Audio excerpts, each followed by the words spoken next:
नमस्कार, मैं नीरज बंगड़वा आपका स्वागत करता हूँ wifi study CSR net YouTube channel पे। तो भैया हम जैसे आपको ऑलरेडी पता ही है 45 डेज क्रैश कोर्स स्टार्ट कर रखा है, जिसमें मैं 1000 सुपर क्वेश्चन करवाऊँगा। उसमें सभी तरह के क्वेश्चन अभी होंगे। अभी हमारा फोकस क्वांटम पे चल रहा है, फिर दूसरे सब्जेक्ट पे भी चलेगा, ठीक है। इससे पहले मैंने थोड़े आपको थर्मल के भी क्वेश्चन करवाए थे। मैथमेटिक्स के क्वेश्चन भी लेंगे, शायद कल हम मैथमेटिक्स के क्वेश्चन करते हैं। तो हमारा जो कॉन्सर्न है, देखो यार अभी अपने पास टाइम बहुत कम है, तो या तो हम आपकी प्रिपरेशन एक टॉपिक करवा के करें, या फिर आपका न्यूमेरिकल करवा के आपके न्यूमेरिकल बहुत अच्छे से करवा दें, ताकि आप एग्ज़ाम अच्छे से क्वालिफाई करो। तो उसी में आज एक और नया चैप्टर ऐड कर रहे हैं हम, that is 1000 super question series. ठीक है, मतलब ये 6 चैप्टर है। तो शुरू करते हैं अपना काम, ठीक है भाई। वीडियो को शेयर जरूर कर दिया करो। ओके, चलते हैं भैया क्वेश्चन से। बड़ा बेसिक क्वेश्चन है। ओके, लास्ट टाइम हमने 38 तक क्वेश्चन कर लिए थे, ये है 39। ए न्यूट्रॉन ऑफ मास mn बोल दिया भाई, मास ऑफ न्यूट्रॉन को, mn बोल दिया, that is 10⁻27 kilogram. Okay, is moving inside a nucleus. Assume that nucleus to be a cubical box of size 10⁻14। ऐसा मान लो न्यूक्लियस एक क्यूबिकल बॉक्स है, जिसकी एक साइड आपकी क्या है, 10⁻14 मीटर है। ओके, मतलब आपका प्रोटॉन उसमें सीज हो गया, कहने की बात ये है। विद इनपेनिट्रेबल वाल, मतलब जो ये यहाँ कोई पार्टिकल होगा वो न्यूक्लियस से बाहर कभी भी नहीं जा सकता। इसने कुछ प्रिकॉशनरी चीज़ें हमें बताई। Take H cross is equal to 10⁻34 joule. H cross को 10⁻34 जूल लोगे, एंड 1 मेगा इलेक्ट्रॉन वोल्ट को लोगे आप 10⁻13 जूल। ओके, ये गिवन है। Estimate the energy of 1 mega electron volt, mega electron volt of neutron is. भाई हमें क्या निकालना है, एनर्जी निकालना है, एनर्जी हमें निकालनी है। तो कैसे निकालोगे, फटाफट करके बताए, फटाफट बता दे।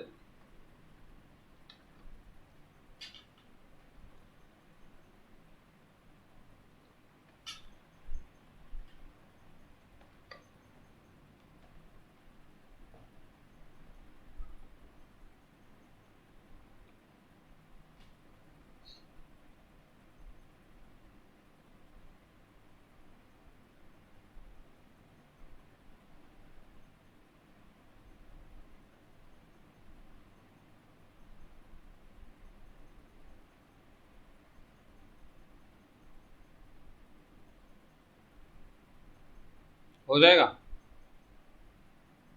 यस और नो?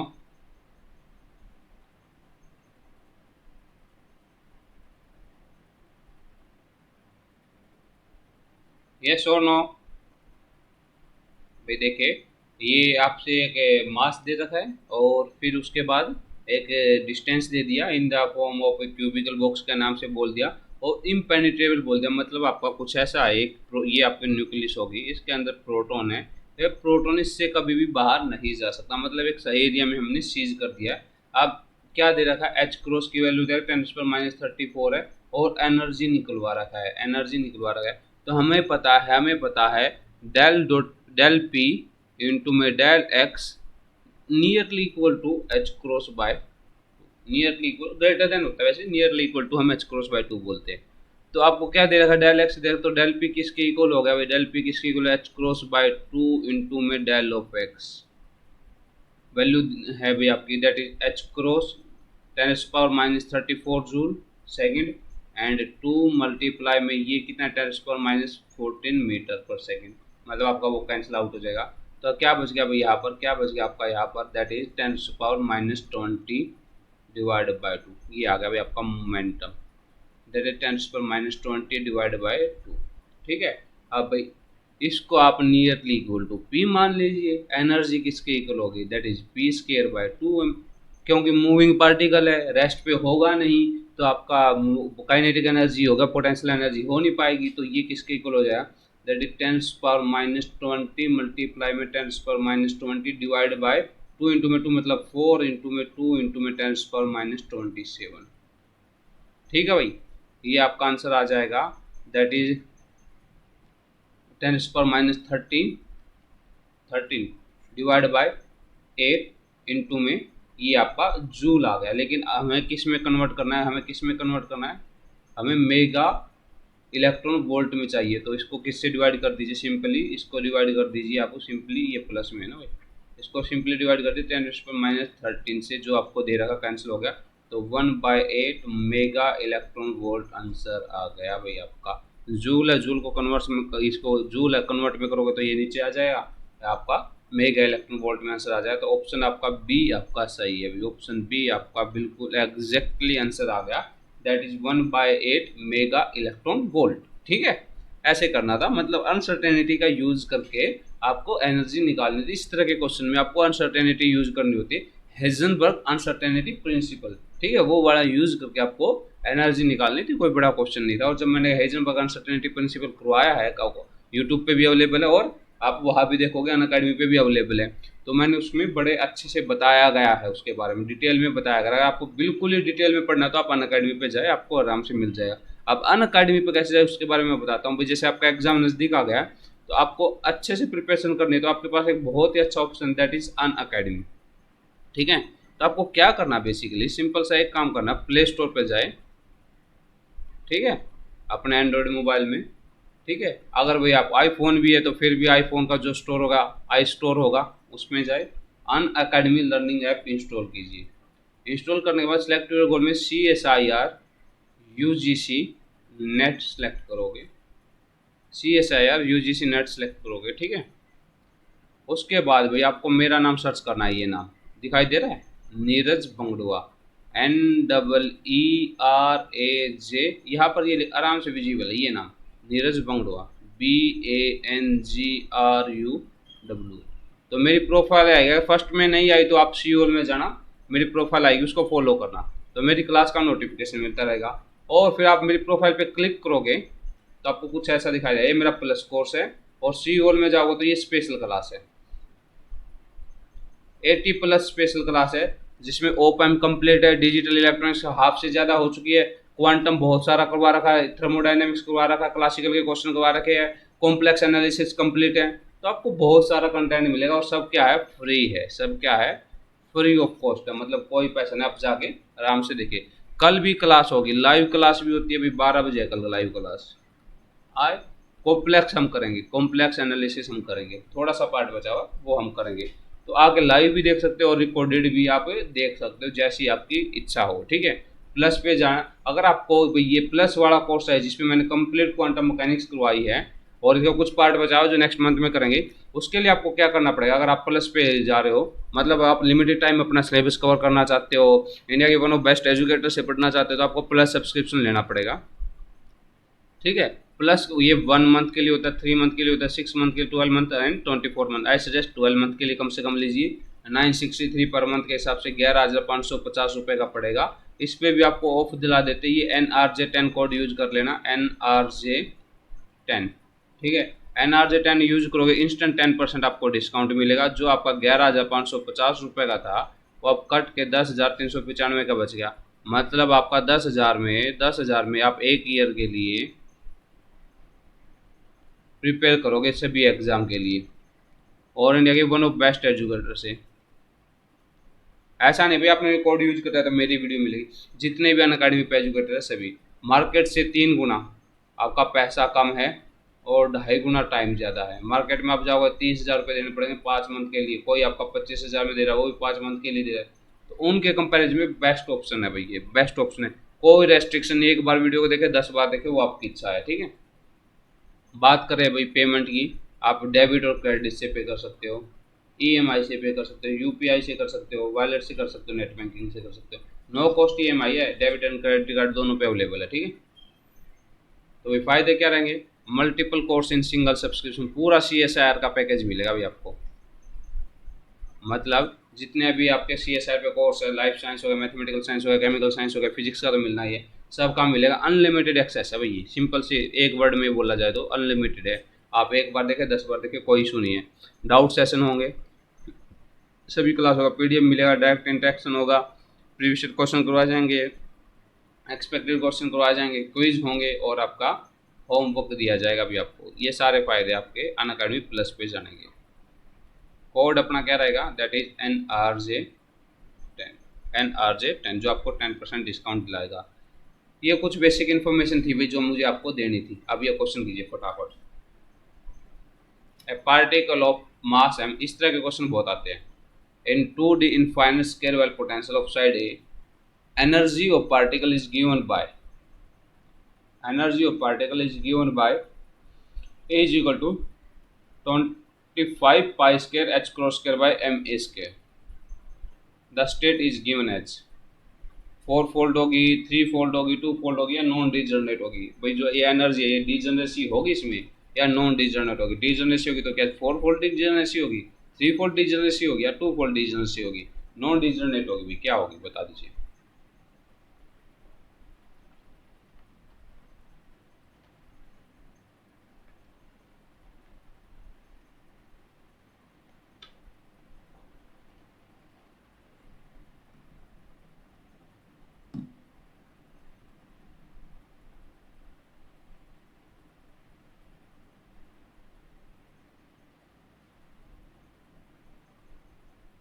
बता दीजिए भाई।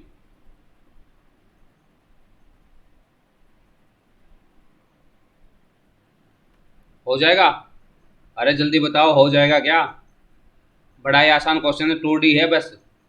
2D में क्या करना, फार्मूला लगाया एनर्जी का, एनर्जी का फार्मूला लगाने के बाद क्वेश्चन ही सोल्व हो गया।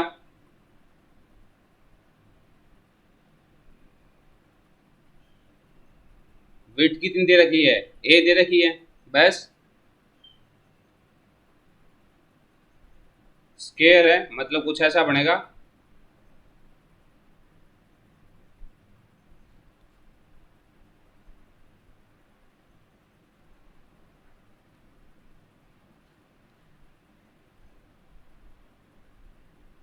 यहाँ भी है, यहाँ भी है, ये ए स्क्वायर है। इनफाइनाइट मतलब इसके अंदर पोटेंशियल की वैल्यू क्या है, 0, आउटसाइड इनफाइनाइट है बस। एनर्जी किसके इक्वल होती है, फार्मूला ही तो है कि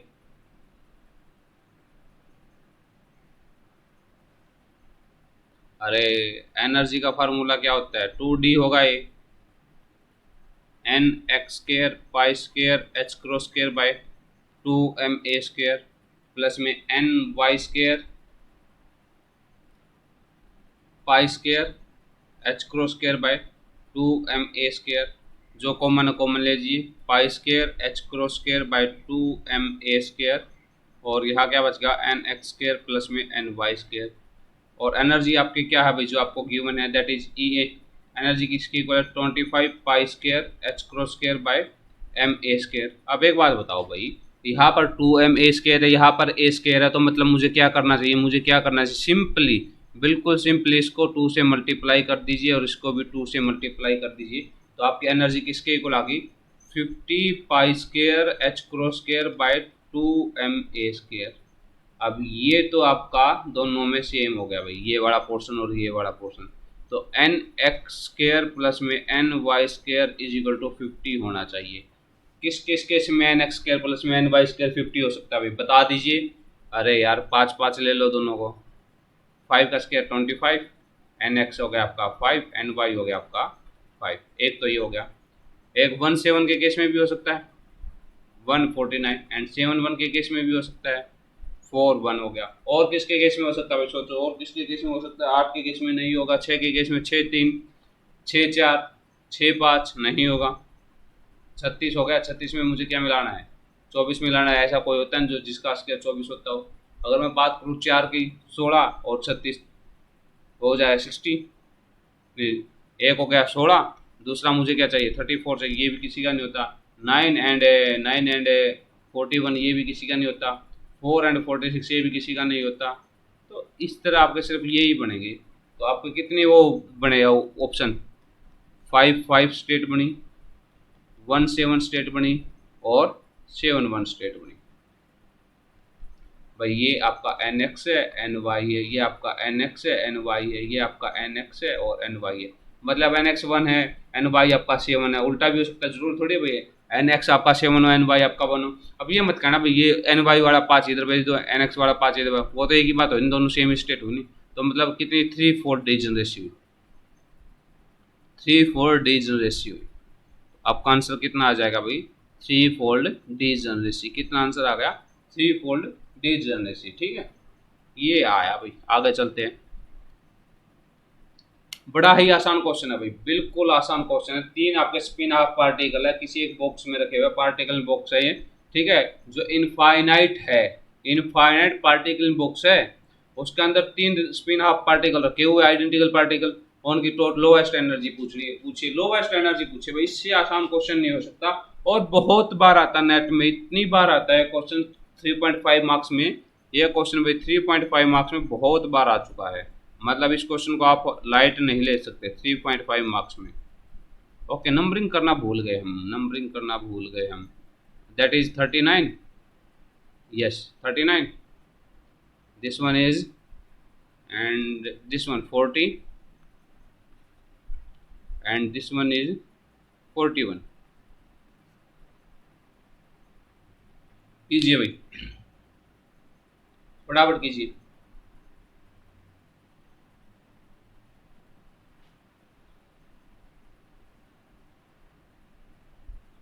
अरे स्पिन हाफ पार्टिकल है, पार्टिकल बॉक्स में रख दो ऐसे।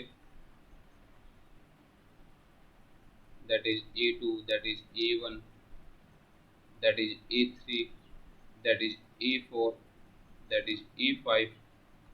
ठीक है, 3 पार्टिकल है, तो कहाँ आएंगे, यहाँ पर, यहाँ पर, यहाँ पर। मतलब 2E1 प्लस में E2 क्या हो जाएगा, 2 इंटू में pi square H crow square by, width कितनी दे रखी है, विड्थ कितनी है, 0 से A दे रखी है, तो ये हो जाएगा 2ma स्केयर प्लस में pi square H crow square by 2ma square, और यहाँ पर आ जाएगा 4। तो ये हो गया अभी आपका 6 pi square H crow square by 2ma square, मतलब 3 pi square H crow square by ma square. Option में देखो, सी ऑप्शन आपका सही है, सी ऑप्शन सही है। बस इतना ही क्वेश्चन है भाई, ये इस तरह के ऐसे ही क्वेश्चन आते हैं, ज़्यादा मुश्किल क्वेश्चन नहीं आते। ठीक है, आगे चलते हैं भाई।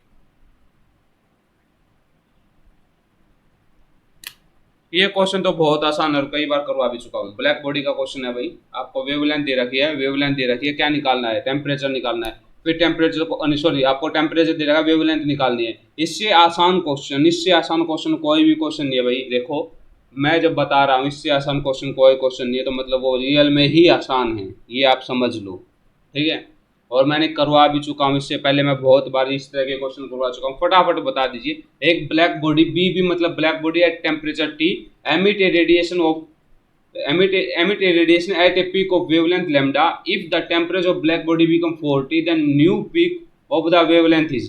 भाई आपका क्या था, किसी टेम्परेचर T पे पीक थी लैम्डा, अब टेम्परेचर को मैंने 40 कर दिया, तो पीक क्या होगी, फटाफट बता दीजिए भाई, फटाफट बता दीजिए।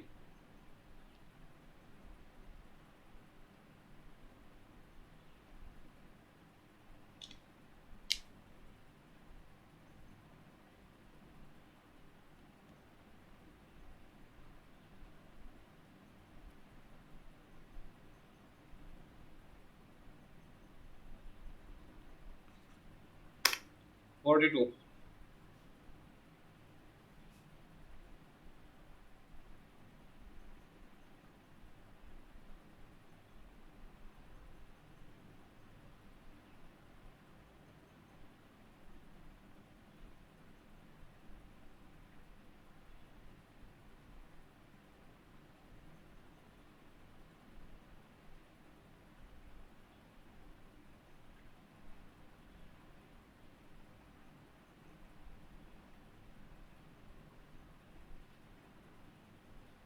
हो जाएगा, अरे हो जाएगा क्या।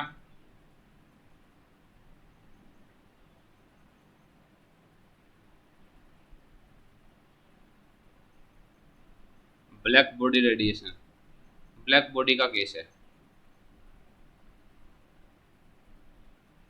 ठीक, मतलब ब्लैक बॉडी रेडिएशन का टॉपिक होता है। यही तो बात की गई थी भाई। पहले लोग कहते थे कंटिन्यूस सोर्स निकलती है एनर्जी की, लेकिन प्लैंक ने आके क्या कहा था, प्लैंक ने आके क्या कहा था, डिस्क्रीट सोर्स ऑफ एनर्जी है।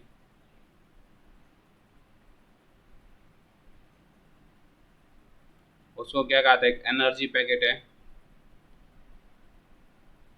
उस एनर्जी पैकेट को क्या बोला था, क्वांटा बोला था। ठीक है, ये वाली बात थी, इसी में था। तो इसमें एक बंदे ने और दिया था, अपना काम किया था, दैट इज विन। विन ला के नाम से पॉपुलर है। वैसे रेले ने भी किया था।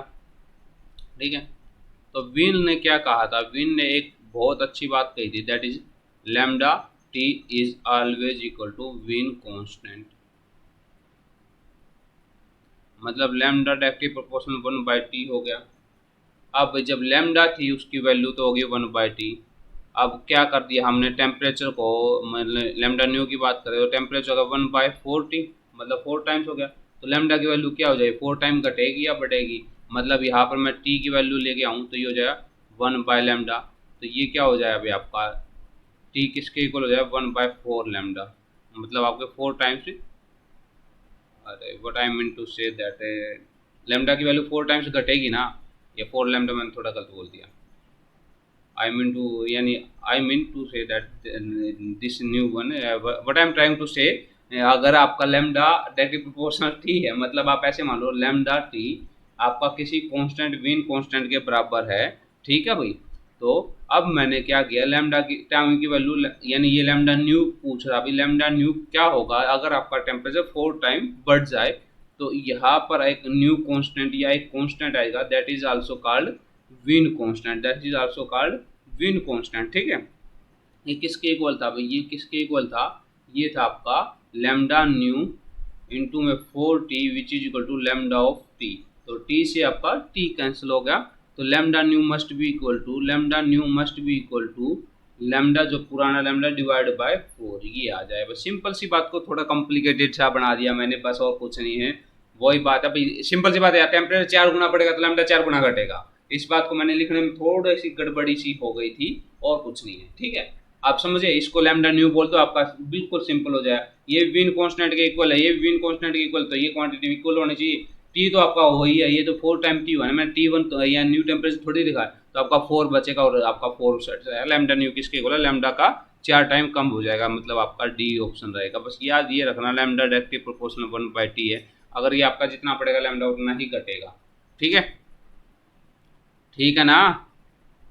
आगे चले भाई, कोई डाउट हो फिर भी कमेंट बॉक्स में कमेंट करने के लिए आप फ्री हो। de Broglie wavelength of proton EP is twice the de Broglie wavelength of alpha particle। मतलब प्रोटॉन की de Broglie wavelength is twice of de Broglie wavelength of this one। Okay, चलो, ratio of EP by E है alpha, बता दीजिए।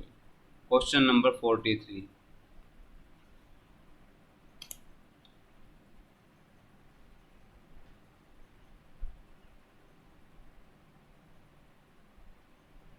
बताए भी, बताए बता, बताए फटाफट बताए।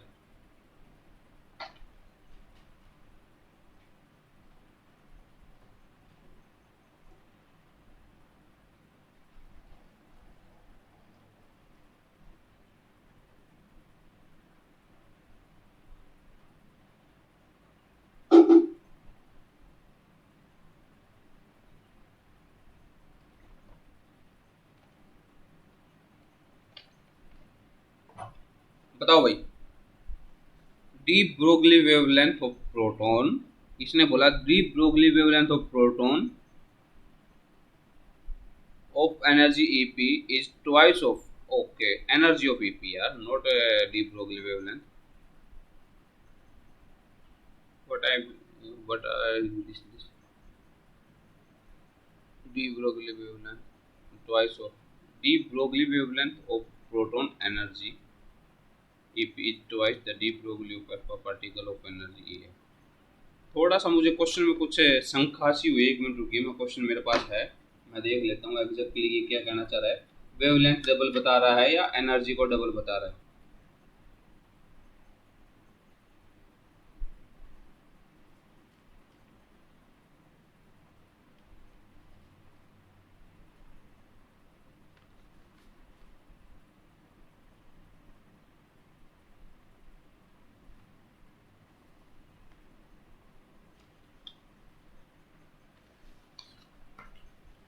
ये कह रहा है de Broglie wavelength of proton of energy EP is the twice of de Broglie wavelength of alpha particle, twice of de Broglie wavelength, ये वेवलेंथ, सारा क्वेश्चन का मीनिंग चेंज हो गया था ना भाई, ऑफ अल्फा मतलब आपका lambda P is 2 times of lambda alpha, ये है भाई, ठीक है, सिंपल सा ये है। तो आपको क्या करना है, ई पी बाई ई अल्फा आपको निकालना है, ई पी बाई ई अल्फा आपको निकालना है। अब निकाल ले भाई फटाफट, ये कंफर्म है, यही गिवन आपको।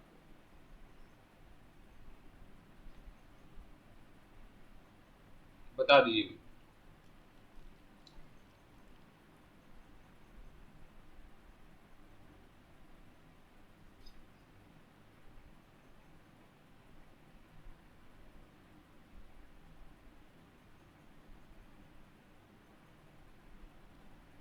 लैम्डा किसके इक्वल होता है, एच बाई पी, मतलब लैम्डा होता है एच बाई पी। अल्फा की बात करूँगा तो अल्फा आ जाएगा, एंड प्रोटॉन की बात करूँगा तो एच बाय प्रोटॉन आ जाएगा। पी किसके इक्वल होता है भाई, 2m E alpha, H P H by 2m E proton, ठीक है भाई, यही हमें करना था। According to condition lambda alpha is equal to 2 times of lambda of P, H by under root 2m E alpha is equal to 2 times of H by under root 2m E of P. H से आपका H गया, square कर दीजिए इसको, ये हो जाए 1/2m E alpha is equal to 4, दोनों साइड स्केयर करना पड़ेगा नहीं, 1/2m ई पी, ये आपका कैंसिल हो गया, 2m से 2m। निकालना क्या है भाई, ई पी बाई ई अल्फा निकालना है क्या, निकालना क्या हमें, that is E P by E alpha. अरे कहाँ गया क्वेश्चन, अरे मैंने बैक साइड पे कर दिया। निकालना क्या हमें, यहाँ पर देखिए भाई, यहाँ पर कर देता हूँ, ये हो जाएगा lambda alpha is equal to H by P alpha या H by 2m E alpha, lambda proton H by momentum proton या H by 2m E P, ये हो जाएगा अभी आपका according to condition this one, तो this one H by 2m E P is equal to 2 into में H by under root 2m E alpha. तो अभी एच से आपका एच गया, स्केयर कर दीजिए, 2m E P is equal to 2 into 4 into में 2m ई अल्फा, कैंसिल, आपका ये 1/4 इधर आ जाएगा, और ये हो जाए ई पी बाय ई अल्फा, ई पी बाय ई अल्फा, ठीक है, ये आपका आंसर आ गया। ओ हो, एक छोटी सी चीज, एक छोटी चीज, यहाँ पर देखना भाई, मैं दूसरे पेन से लिखता हूँ ताकि आपको स्पेसिफिकली याद रहे। यहाँ पर मास ऑफ अल्फा, यहाँ पर मास ऑफ अल्फा, यहाँ पर मास ऑफ अल्फा, यहाँ पर मास ऑफ अल्फा, तो mass of alpha is equal to 4 times mass of proton, mass of alpha is 4 times mass of proton. मतलब इसका क्या हुआ भाई, मतलब इसका क्या हुआ, ये हुआ, स्केयर कर दीजिए, स्केयर करके 1/2 MP इंटू में E P, and this one is 4 divide by 2m alpha into में ई अल्फा, तो यहाँ पर 4 टाइम आपका मतलब क्या हो जाए, 8m ऑफ पी, ये आपका कैंसिल हो गया, ये कैंसिल हो गया, यहाँ पर 4 होता है, 4 से 4 कैंसिल हो गया, तो E P by E alpha is equal to 1, E P by E alpha is equal to 1 आएगा, क्योंकि क्रॉस मल्टीप्लाई करोगे, यहाँ भी 1 बचा है, यहाँ भी 1 बचा है, 1 का 1 ही आंसर आ जाए, आंसर क्या आ जाए आपका 1 आंसर आ जाएगा, आंसर क्या आ जाएगा आपका 1 आंसर आ जाएगा। सिंपल सा क्वेश्चन था, ज़्यादा मुश्किल नहीं था, बस आपको ये बात याद रखनी चाहिए, मास of proton is 4 times of mass of alpha is 4 times mass of proton. इसी तरह का क्वेश्चन आपसे ईएमटी में पूछा जाता है, वहाँ मोमेंटम पूछा जाता है चार्ज पार्टिकल की, क्या square B square R square, कुछ मोमेंटम आपका ये रहेगा, यहाँ से आपको पूछा जाएगा, ठीक है। और कभी कभार आपका एनर्जी वाली टर्म पूछेंगे जिसमें मास है, और आपका अल्फा और प्रोटॉन का पूछा जाएगा, ठीक है। ऐसे पूछा जाता है, ईएमटी का काफ़ी पॉपुलर क्वेश्चन है, एग्जाम में आ चुका है। आगे चलते हैं भाई। 44 कीजिए भाई। Ground state energy of 6 non interacting two dimensional isotropic harmonic oscillator. Two dimensional isotropic harmonic oscillator है आपका भाई, फटाफट सोल्व कर दीजिए। 2D है, बट ये बात याद रखना 2D है तो आइसोट्रोपिक है, मतलब आपका एक्सचेंज डिजनरेसी होगा डेफिनेटली।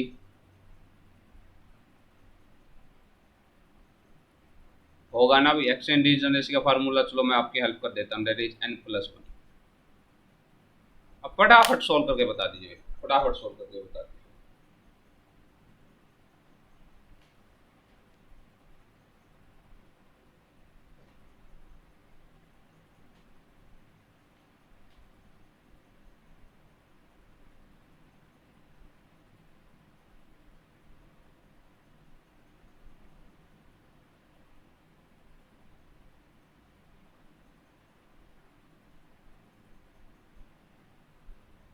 हो जाएगा, बड़ा ही आसान क्वेश्चन है, मुश्किल बिल्कुल भी नहीं है भी। आप ऐसे सोचो बहुत मुश्किल क्वेश्चन है, बहुत ही ज़्यादा आसान क्वेश्चन है, बहुत ही ज़्यादा।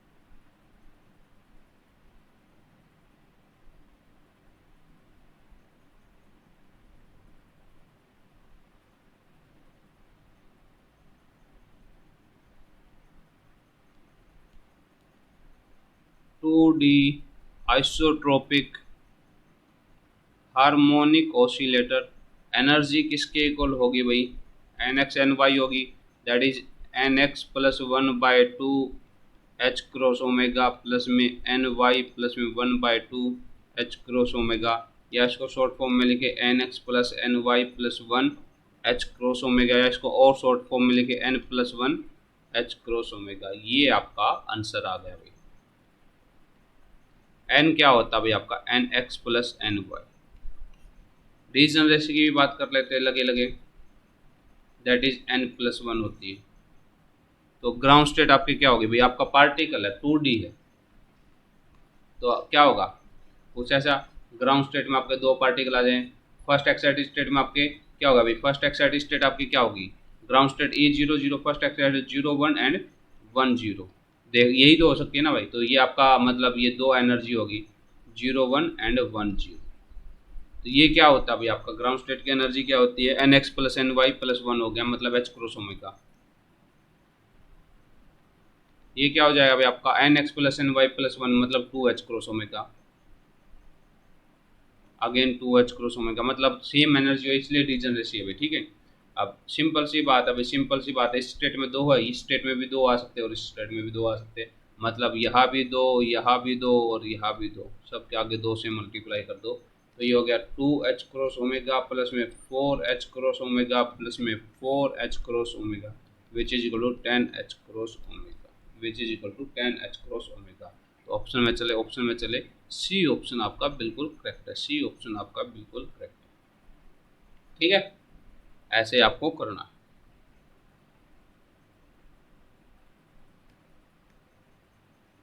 बड़ा ही अच्छा क्वेश्चन है भाई। क्वेश्चन नंबर 45 कीजिए।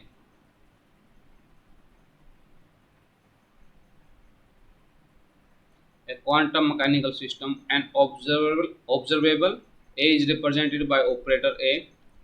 If psi is the state of system but not an eigenstate of A, then quantities R is equal to psi A psi का square minus psi A psi का square, A square psi। Satisfy the relation this one. बता दीजिए। R greater than zero, less than zero, आपका greater than zero and greater than equal to zero and equal to zero.